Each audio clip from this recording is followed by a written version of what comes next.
The first method is building your own Lora. Lora stands for low rank adaptation.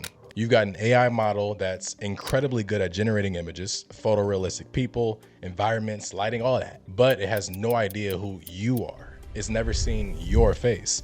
So we want to feed it a data set of your photos. You're just adding new information on top of what's already there.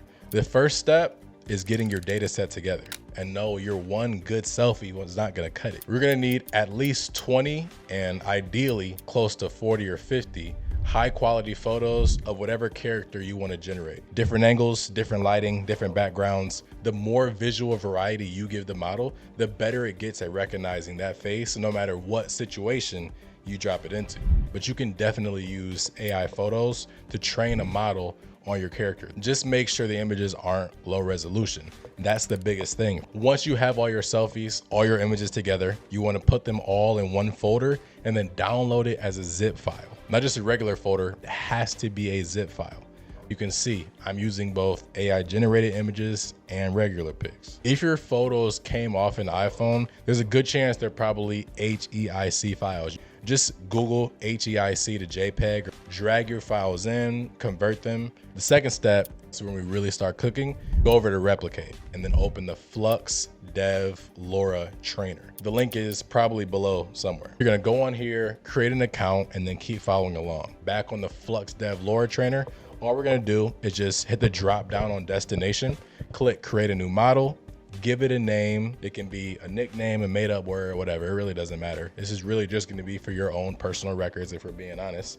Then go ahead and set it to private so random strangers just aren't out here generating images of you doing crazy shit. Under where it says input images, this is where you can just drag and drop your zip file full of all of your training set. Right underneath, you're gonna see trigger word. The trigger word is basically the specific word you're gonna type into any prompt that tells the model, hey, remember that face I trained you on?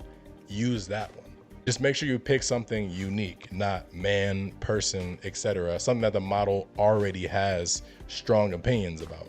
Next, you're gonna see something called training steps. The default is gonna be 1,000, but if you came in with fewer than 30 images, stay right there. 1,000 is perfectly cool, but if you uploaded more than 30 images, for me, I uploaded around 4950, put it somewhere in the 2,000 range.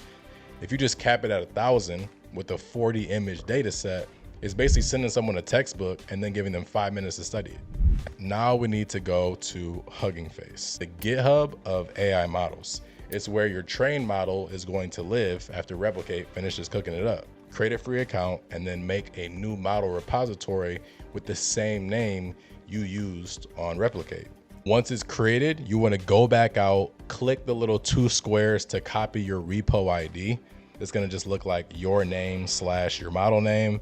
Paste that back into Replicate where it says HF repo ID. Go back into Hugging Face. This time you want to go to settings, go to access tokens, click create a new token. Make sure you give it all the permissions that it needs under user permissions. Literally click every single one. Think of it like an API key. You want to copy it. It's not going to show it to you again. And then paste that into the HF token field back in Replicate. But luckily, now we're literally finished with Replicate. Go all the way to the bottom and just go to create training and you're off. If you have not set up your billing already and added at least $5 worth of credits, you won't be able to have this generate. So make sure you do that first. Click your username over here. You'll see billing from there. From there, you're basically gonna see different toggles showing you the progress of the model being created all the way until it gets to 100%. Once it gets done, now we actually want to download this model. Now this model becomes mobile. You can import it, take it wherever you want to take it. Just press the download button. And then inside of that zip file from what you downloaded will be something called a .safe tensors file. That file is your actual Lora. That's the whole thing. So you want to make sure you keep this somewhere you'll actually find it later. We're going to open Weavy, and this is where the magic actually happens. All we want to do is right click and go to import Lora model. We of course want to start generating images. So with that, we need to add a Flux Dev Lora node. This node is pretty much the only node that can accept a Lora model as one of the inputs. Think of this as like an alternative to Nano Banana Pro or any other image generator. We're gonna add a prompt node because obviously we want to be able to add a prompt tell it what we want, etc. Once we have these two things, there's only one other thing we need, a number node. Because I always set this to 1.1 and enable decimals. That's basically saying, hey, my Lora model, I want to make sure this is the true source of where you take inspiration from. Once you have all three of these things connected up, now we're just gonna literally type our trigger word into the prompt alongside whatever scene you're building, and then just straight up hit generate. Now, like you can see, same face every single time, regardless of the scene, regardless of the image. I don't even need to use image references anymore and worry about model hallucinating on who I'm trying to create. Now, because I have my Lora model, it knows exactly who I am and has all my features and details. You will notice that sometimes the first images you generate in Flux Dev Lora come out a little bit plasticky. So what I always do to just take these to the next level is I add on a magnific skin enhancer node. This node is amazing because you can see here, you can basically choose if you want to sharpen it more, add a smart grain, enhancing skin, improving lighting, etc. I always choose enhance skin, and like you can see here, it takes it from that weird comic looking plastic skin to now actually genuinely looking way sharper.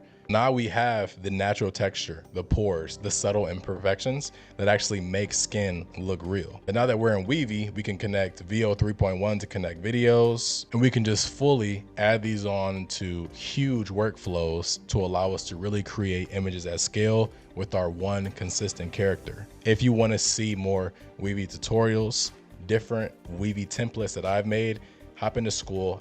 The second way to actually get that consistent character look among every single image you generate is to use Higgsfield. This one, there's no training pipeline needed, no Hugging Face, no zip files, etc., no trigger words, none of that. You really just upload your photos, Higgsfield builds a character, and then from that point on, you can just tag them and everything. That's genuinely it. Step one for this one, you do actually need to pay more, and you need to pay early to even really get access to it. Go to Higgsfield, hit pricing, go to upgrade, and all you need is a $30 a month plan. Step two, go under image, go to Higgsfield Soul ID, click create unique character, then go to create character. And then from there, take the same images that you were basically using inside of Lora and now upload those photos in here. Higgsfield will straight up decline you if you even try to import any type of HEIC file. So make sure you've already converted that to JPEG, PNG, etc. The moral of the story is make a decision, pick one, and go from there. And join the school community.